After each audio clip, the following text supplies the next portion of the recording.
Halo, kita lanjut di segmen kedua, dimana saya waktu itu memang sudah dipindah di tempat kerja yang baru, dan saya bekerja dengan ikhlas dan jauh-jauh juga ikhlas gitu. Jadi intinya karena profesi saya mungkin di situ sebagai perawat, ya saya berdiam di sesuai dengan profesi saya di situ. Namun di situ saya katanya sih disuruh bekerja dengan baik dan tepat waktu. Kalau datang mungkin sesuai dengan jam kerja, 7:30 saya nyampe di sana, langsung masuk dan pulang 2:30 atau jam 14:30. Merasa juga di sana bahwa saya punya pengalaman baru dengan rekan-rekan baru, dengan dokter, dengan bidan, dengan sesama perawat, ataupun dengan administrasi lain. Saya bergabung dalam lingkungan yang nyaman dengan mereka-mereka. Selang beberapa bulan ke depan, sekitar setelah Lebaran, situ ada keramaian yang memang mungkin itu yang harus dibuka juga sih sebetulnya. Entah apa tadinya saya nggak ngerti, cuman lama-lama saya ngerti bahwa di situ terjadi gejolak, dimana banyak yang aturan-aturan yang dianggap baku, tapi sebetulnya nggak baku di situ. Maksud saya nggak baku di sini adalah nggak ada aturan yang memang diharuskan oleh pemerintah. Seperti halnya ya kalau dikatakan pungli sih nggak mau gitu, tapi kalau dikatakan bahwa itu adalah potongan ataupun pengembalian apa sih namanya, itu yang memang apa namanya ya, dianggapnya hal biasa karena tidak ada tindakan-tindakan dari APH ataupun dari atasan bahwa itu adalah salah. Saya heran juga dengan hal itu, karena apapun bentuknya, apapun jenisnya, namanya jenisnya gitu, kalau memang sudah ada pungutan dari hak-hak orang lain, itu adalah ya tetap namanya pungutan. Berarti kalau nggak ada ketentuan, ada keharusan ataupun peraturan ataupun apa yang memang ya itu namanya tetap aja pungutan liar, karena tidak ada dasar untuk apa namanya, dasar untuk itu gitu, untuk melakukan itu.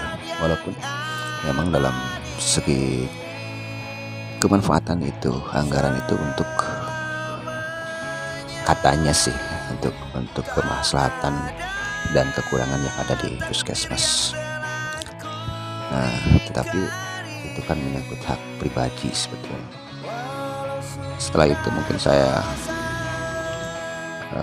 dari setelah itu kedepannya mereka itu para pimpinan yang ada di puskesmas itu dipanggil dan suruh menghentikan pungutan dari itu oleh Bapak Bupati. Dan kemudian kalau nggak salah saya selang beberapa waktu ada perbaikan dari Bapak Kepala Dinas Kesehatan untuk bagi yang dipindahkan itu harus kembali lagi ke tempat semula. Entah apa yang mereka pikirkan dan entah apa perencanaan ke depan, yang pasti semuanya harus dipindah. Namun sisi lain, setelah itu saya menunggu waktu dari setelah saya dipanggil oleh Pak Sek di situ 1 minggu 2 minggu nggak ada realisasi, ya saya pun menghadap Bapak Bupati. Setelah menghadap apa namanya, kan di PPN itu ada ketuanya ya, menghadap Bapak Ketua PNI. Nah kemudian setelah itu saya minta waktu ke Bapak Bupati dan saya bisa menemuinya dengan jadwal waktu yang ditentukan dan saya menyepakatinya, dan ketemu saya 4 mata hari Minggu di rumahnya di Pagerung. Dan saya ngobrol, Pak Bupati menyuruh lagi saya menempatkan lagi kembali lagi ke Jatikarya, ke puskesmas awal gitu, semula. Kenapa saya bilang seperti ini di media sosial saya ini hanya sekedar posisi pengalaman saya, bahwa selama ini saya ya kurang lebih saya punya pengalaman sampai dengan sekarang itu hampir 2 tahun ya, yang jelas 1,5 lah dari pengalaman ini. Dan perlu diketahui juga oleh rekan-rekan saya bahwa perjuangan saya ini untuk maksudnya gitu, untuk menegakkan kebenaran. Dan kalau urusan bagaimana takdir saya ke depan, ya itu terserah Yang Maha Kuasa saja. Yang penting secara pribadi saya pengen berubah ke arah yang lebih baik, karena saya merasa kasihan kepada rekan-rekan saya yang ada di bawah gitulah bersama saya, sering mengeluh pada saya, tapi kapasitas saya kan nggak bisa. Namun saya bergerak karena saya adalah seorang aktivis juga. Terketuk hati saya untuk bergerak di sini. Kemudian setelah itu katanya saya harus menunggu katanya, karena dari Bapak Kepala Dinas sudah mengajukan bahwa saya itu setelah ke Bapak Bupati, saya memang langsung ke Bapak Kepala Dinas, dan dia mengatakan bahwa saya itu harus menunggu untuk pelantikan karena sudah diajukan saya sebagai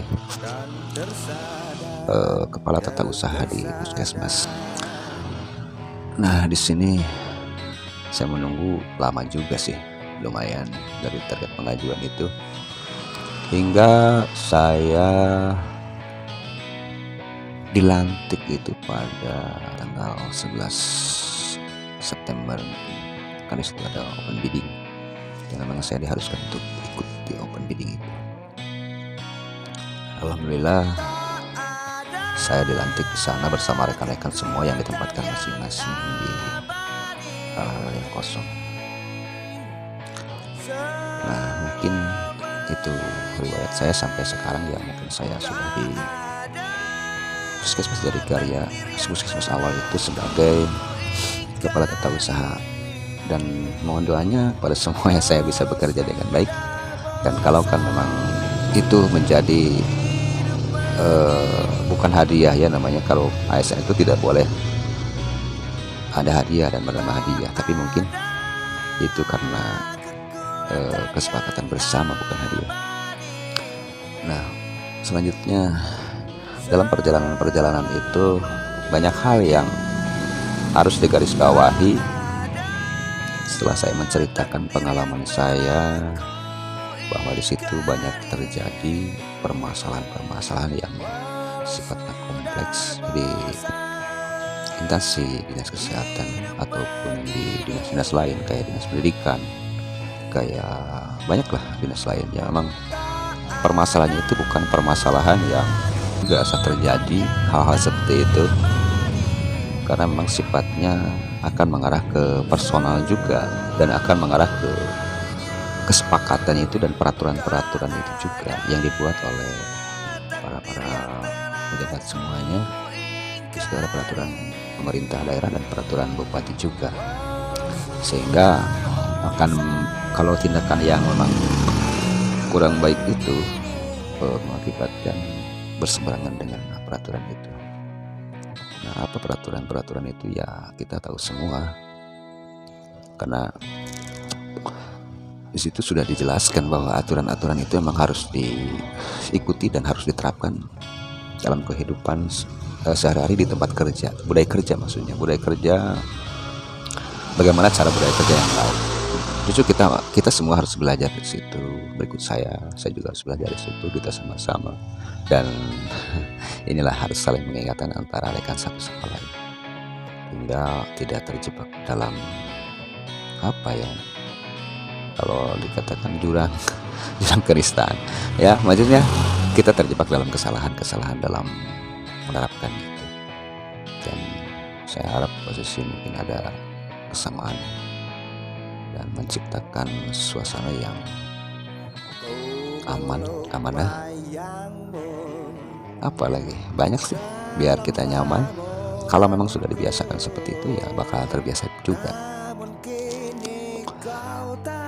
Kehidupan memang ada kalanya kita harus bersabar, ada kalanya kita harus bisa menempatkan diri, tetapi itu terserah karena punya hak masing-masing. Dan mungkin sementara nanti bisa disambung kembali di segmen-segmen berikutnya. Sekian, assalamualaikum warahmatullahi wabarakatuh. Bayangan baru dan bisa